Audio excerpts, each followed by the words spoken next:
In just a snap, maaari nang ma-access ng mga kabalan lalo na ng mga Fernandino ang iba't ibang job opportunities sa siyudad San Fernando, Pampanga.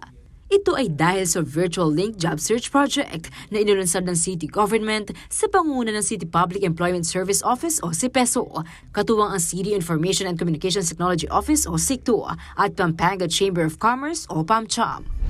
We make it more accessible 24/7 and even yung if you have difficulty, atin tamo ring customer service hotline na open tamo from 8 to 7. So live chat ya kanita, they can do video call and do the instruction. So nanong akit tayo lang ing all about si Peso, the employment, the vacancies.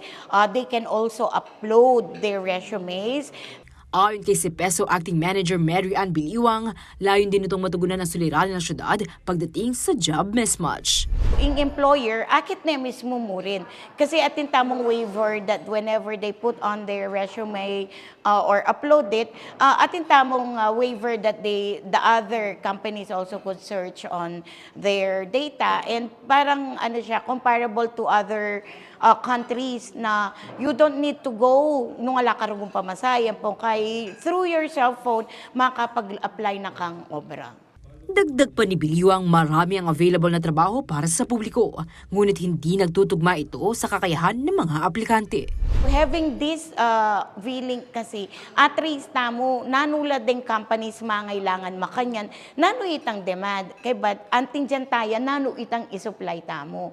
So with the help of this data kasi na malilari, akit tamo na, ay, kailangan mag-train tamo pang makanini, kailangan atin niya pang offer courses makanini ding universities keti San Fernando, banta itanggap, madagulya kasi tanggap.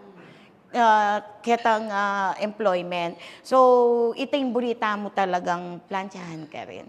Sa pamamagitan nito, nais din daw ng City Government na matulungan ang Micro, Small and Medium Enterprises o MSMEs. Kaya ito ay nakikipagtulungan sa PAMCHAM. Once ating business, ating investment, ating employment. So, ita mo, in part tamo ka rin to make sure na we will be recommending or giving applicants karela na akmakit ang pamangailangan da. And also, another partnership since kanyang virtual mo rin is they could continually contact us na maski email mo, you can send us gantong applicants, ganyan. So, it's easier para ka rin katamong investors and employers na makapantun nganing magobra. Kaya naman, hinihikayat ng CPESO ang mga Fernandino at Fernandina at iba pang mga kabalan sa mga karatig bayan na bisitahin ng kanilang V-Link para sa iba't ibang job opportunities.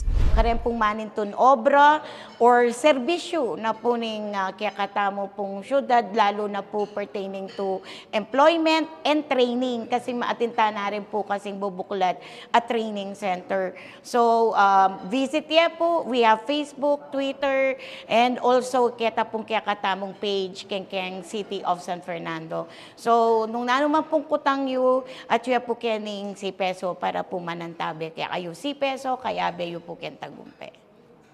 Liana Canilaw, Cell TV 36 News.